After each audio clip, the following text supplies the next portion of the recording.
The wind screams at the top of the world. A thin line of climbers shuffles forward, their faces hidden behind frozen masks. Oxygen is running out. Ahead of them, bodies, frozen in place, forever part of the mountain. And behind them, a queue so long it looks like a traffic jam in the sky. By morning, 11 more climbers would be dead. Some collapsed where they stood. Others simply sat down in the snow and never got back up. Mount Everest is supposed to be the ultimate symbol of human achievement. But look closer, and you'll see a different story. Trash spilling from glaciers, discarded tents fluttering like flags of failure, and climbers stepping past the dying to take a summit selfie.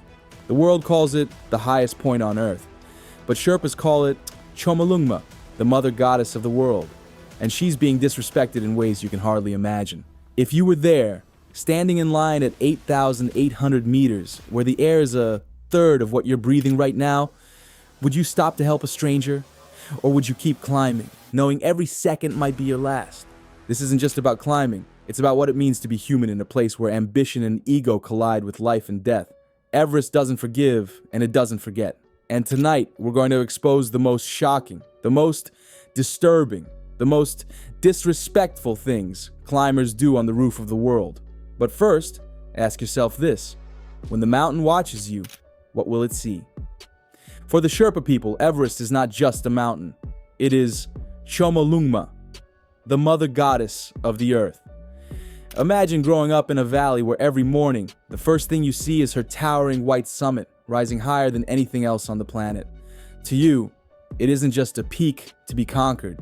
It's a living, breathing deity, watching over your family, your ancestors, your entire way of life. That's why, before a single boot touches the ice, a puja ceremony must be held. Picture this: base camp, a small stupa decorated with butter sculptures, food, and prayer flags stretching out like veins in the wind. Sherpas gather with climbers, throwing rice into the air as a blessing, chanting mantras, sipping from cups of whiskey, and asking the mountain for safe passage. It's not a ritual for show, it's a lifeline. Without the puja, climbing would be like entering someone's home without knocking on the door. Disrespectful and dangerous. Now here's where the problem begins. Some climbers, rushed impatient or simply arrogant, skip it. They see it as wasted time, a superstition. And when they step over those prayer flags, mocking the chants, trampling the offerings, they're not just insulting a culture, they're disrespecting an entire belief system that has guided Sherpas for centuries. Would you walk into a cathedral and stomp on the altar? Would you laugh at someone praying for your safety? Of course not. Yet, on Everest, it happens every single year. And the Sherpas notice, they always notice. But what happens when disrespect doesn't stop at traditions, but begins to scar the mountain itself? What happens when Chomolungma, the mother goddess, becomes known by another name? The world's highest junkyard. Step onto the slopes above base camp, and you'll see it almost immediately. Shredded tents half buried in snow, empty oxygen bottles glinting like silver tombstones, food wrappers fluttering in the wind. And when the ice melts, what spills out isn't fresh water, it's trash, decades old, frozen into the mountain like a scar. Everest has been called many things, but one name cuts the deepest: the world's highest junkyard. Since 1953, climbers have abandoned an estimated hundreds of tons of gear, garbage, and human waste. Each climber produces around 18 pounds of trash during an expedition. Multiply that by the thousands who attempt Everest each year, and you begin to understand why glaciers are now coughing up old climbing boots and rusted cans like the mountain herself is sick of being used. It's not just ugly, it's deadly. That garbage seeps into streams and rivers, contaminating the watershed that tens of thousands of people rely on for drinking water. The sacred mountain that once gave life is now poisoning the valleys below. Think about that. Children in Sherpa villages drinking meltwater tainted by oxygen cylinders left behind by tourists chasing glory. And yet, people still leave it. Still walk away as if the rules don't apply at 8,000 meters. Sherpas watch climbers throw plastic bottles into crevasses, knowing that in a place where nothing decomposes, that bottle will outlive every single person on the expedition. It makes you wonder, if someone is willing to trash the roof of the world, what else are they willing to throw away? Because the most valuable thing left behind on Everest isn't garbage, it's people. And the way some climbers treat the Sherpas who guide them, that's a disrespect that cuts even deeper than any pile of trash.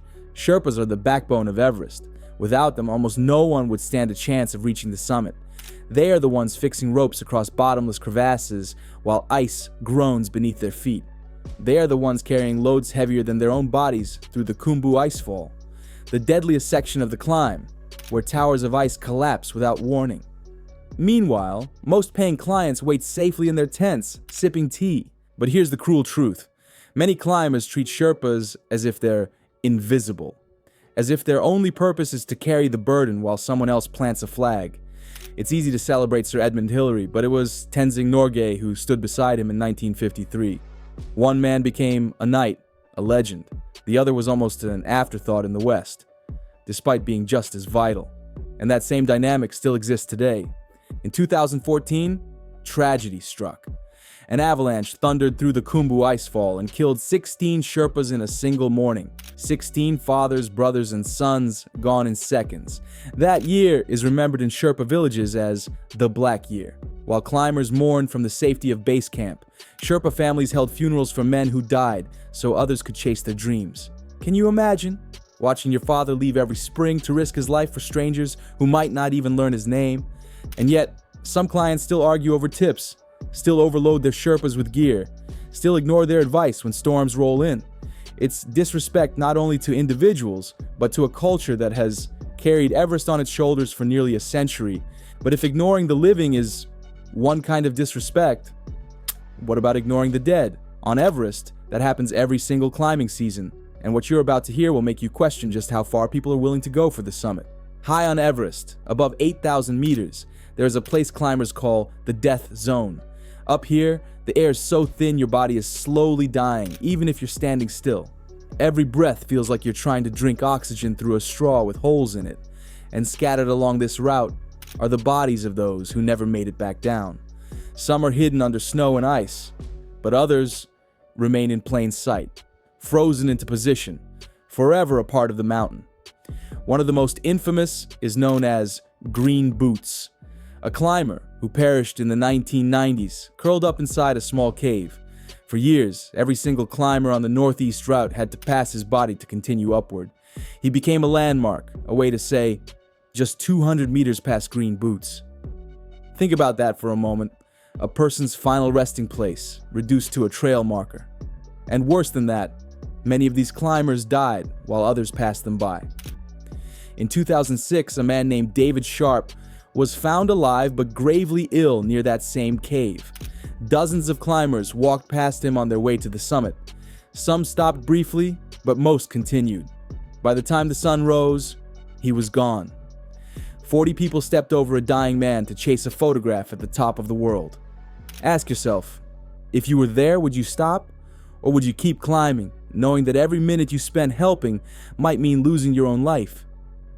This is the kind of moral crossroad Everest forces upon people. And it's why the mountain has earned another dark nickname, the world's highest graveyard. But here's the haunting part. Even after stepping over the dead, climbers don't always stop. Some will still fight for space at the very top, holding up others in the death zone, for something as trivial as a selfie. The summit of Everest is smaller than most people imagine. Picture the roof of a small living room, barely enough space for a handful of people to stand without bumping shoulders. Now picture over 100 climbers lined up in heavy down suits waiting for their turn. Oxygen hissing, frostbite creeping, every second a countdown. And what are many of them doing when they finally get there? Not bowing their heads in silence, not taking in the view that stretches further than the eye can dream. Instead, they're fumbling for their phones, stopping to pose, holding up flags and banners while a queue of desperate climbers waits behind them, lungs on fire. In 2019, the infamous photo went viral. A human traffic jam on the world's highest peak. 11 people died that season, many because they were forced to wait too long in a place where waiting means suffocating. A summit selfie might look good on Instagram, but in reality, it's one of the most dangerous acts of disrespect on the mountain. When one climber holds up the line, dozens behind them run out of oxygen. Imagine being the person at the back of that queue, watching your gauge drop, knowing you might never breathe air again, all because someone ahead wanted a better angle for their photo. Everest doesn't care about your likes. It doesn't care about your followers. Up there, every second is precious. And yet, people still risk their lives and the lives of others for the perfect shot. But disrespect doesn't only happen at the summit. It follows the trail all the way down the valleys, into the tea houses, into the villages, to the homes of the very people who make this climb possible. And what happens there is often overlooked, but just as telling. Down in the Khumbu Valley, far from the icy cliffs and deathly winds, the disrespect often takes a quieter form. The tea houses along the trekking route aren't just places to grab a hot meal. They're lifelines for Sherpa families. For generations, they provided food, warmth, and shelter to travelers passing through. The unwritten rule is simple. If you sit by their fire, if you use their dining room to rest or socialize, you order something. It's not about greed. It's about survival in a place where every sack of rice is carried up steep trails on someone's back. But too many visitors forget that. They'll sit for hours in heated dining areas, sipping tea they bought once, using Wi-Fi and taking up space, without ordering food. For the owner, that's a night without income. For the climber, just another night in the mountains. And then there are those who push it further, bargaining aggressively over prices or treating the staff with impatience when food takes time, as if fresh vegetables and warm meals can just appear at 4,000 meters without effort. It may sound small compared to stepping over bodies, but disrespect is built on these smaller choices too. Every insult, every unpaid meal, every careless gesture adds up. To the locals, it's a reminder that many climbers come to Nepal not as guests, but as conquerors, and this attitude doesn't vanish once the trek is over. It follows some climbers all the way up the mountain, where disrespect takes an even uglier shape. Because it's not just about ignoring culture or straining communities. On Everest, some people go as far as to, fake the very thing they came for. And when the truth comes out, it shocks the entire climbing world. It sounds unbelievable, but on Everest, some climbers have lied about reaching the top. In recent years, Photoshopped summit pictures have surfaced, people pasting themselves onto the peak as if the mountain were nothing more than a green screen. Others have bribed officials for certificates or staged photos just below the summit, hoping no one would notice the difference. But in a community where life and death hang in the balance, these lies cut deeper than they might anywhere else. Because to fake a summit is to spit in the face of every climber who risked their life for real. It's to dismiss the Sherpas who carried loads through avalanches, the families who waited at home, and the hundreds who never came back. It turns Everest into a prop, a cheap shortcut for fame, and disrespects not just the mountain but the truth itself. And then there are the line cutters. The Hillary Step, once one of the most dangerous bottlenecks on the mountain, has seen climbers push past others, desperate to shave a few minutes from their ascent. But cutting a line in the death zone isn't like cutting a line at the supermarket. Up here, every shove, every delay, every broken rhythm can cost someone their life. It's selfishness taken to its most dangerous extreme. If ambition can drive people to lie and push others aside at 8,800 meters, then the question becomes, what's left of Everest's spirit? Is it still a sacred mountain, or has it become a stage for ego? And yet, in the middle of this chaos, there are still those who carry themselves with quiet dignity. The Sherpas, the guardians of Chomolungma. Their selflessness makes the arrogance of others stand out even more. And that contrast may be the most disrespectful thing of all. On Everest, every season exposes the same brutal truth. For some, the mountain is nothing more than a trophy. For others, it's a goddess. That gap in perspective is where the deepest disrespect grows.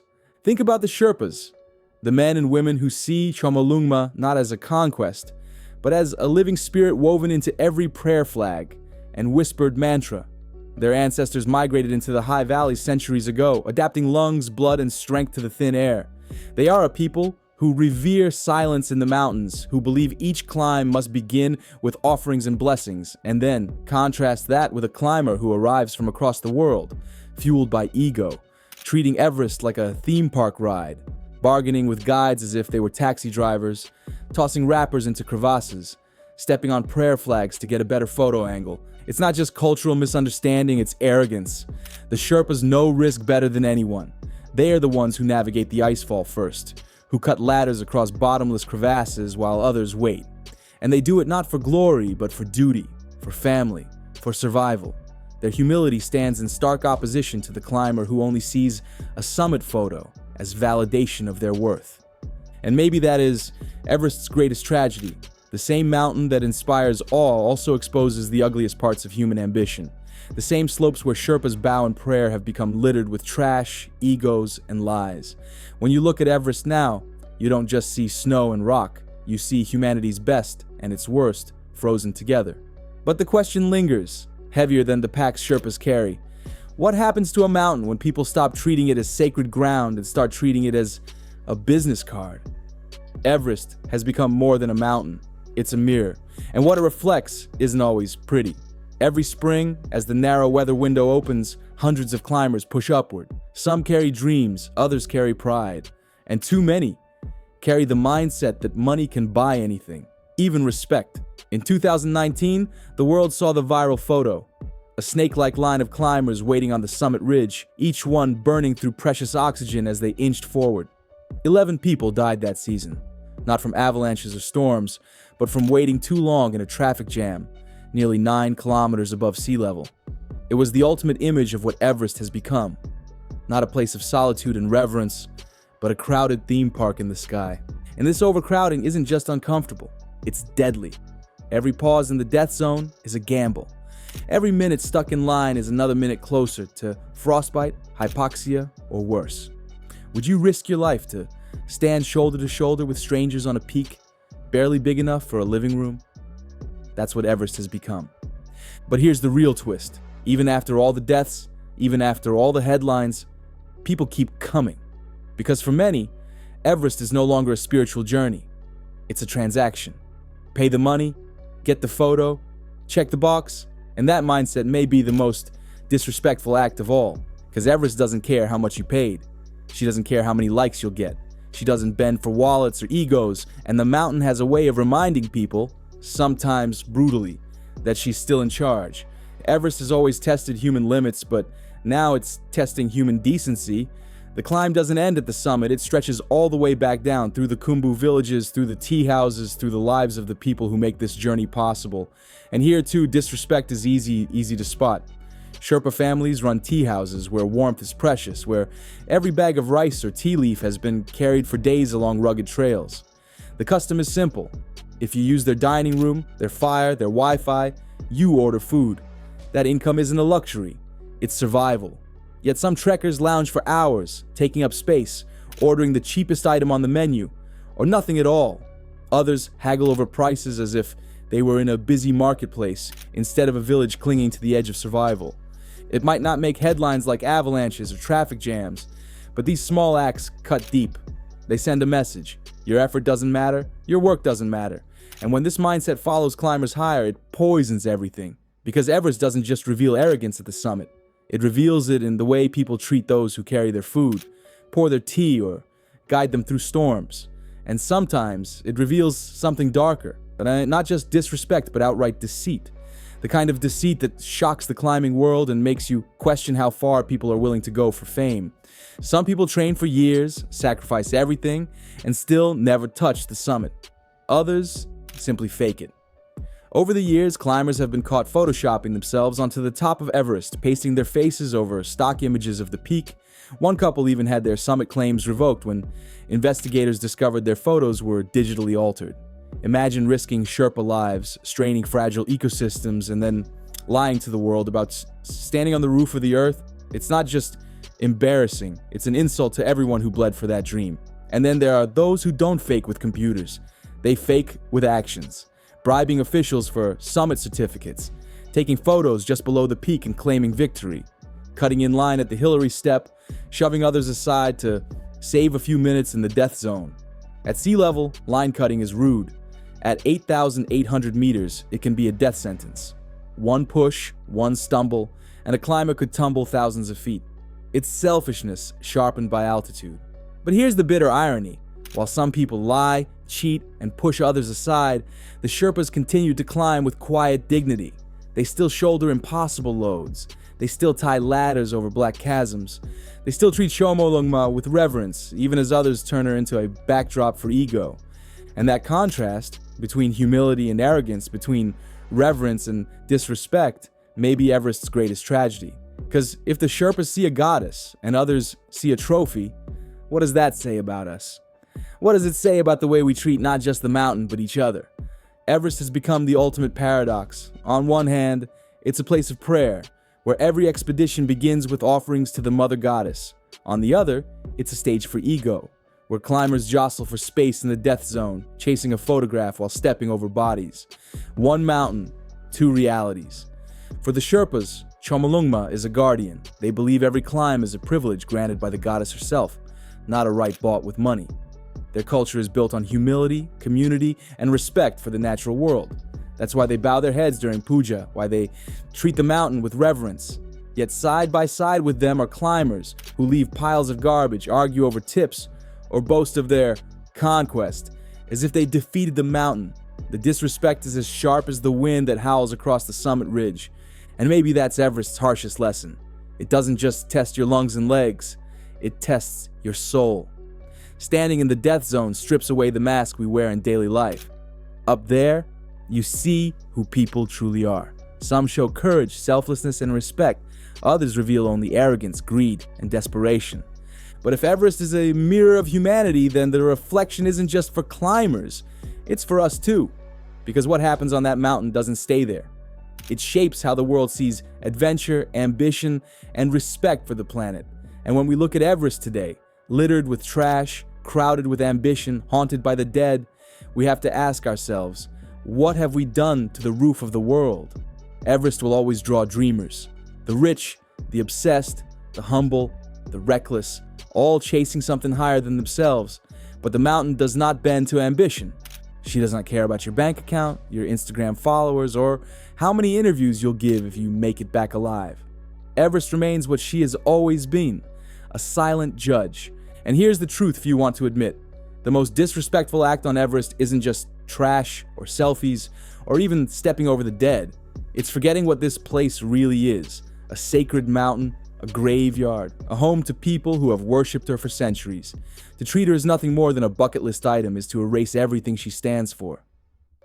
George Mallory, when asked why he wanted to climb Everest, gave the most famous answer in mountaineering: because it's there. But standing here now, nearly a century later, the real question isn't why we climb. It's how we climb. With reverence or with disrespect.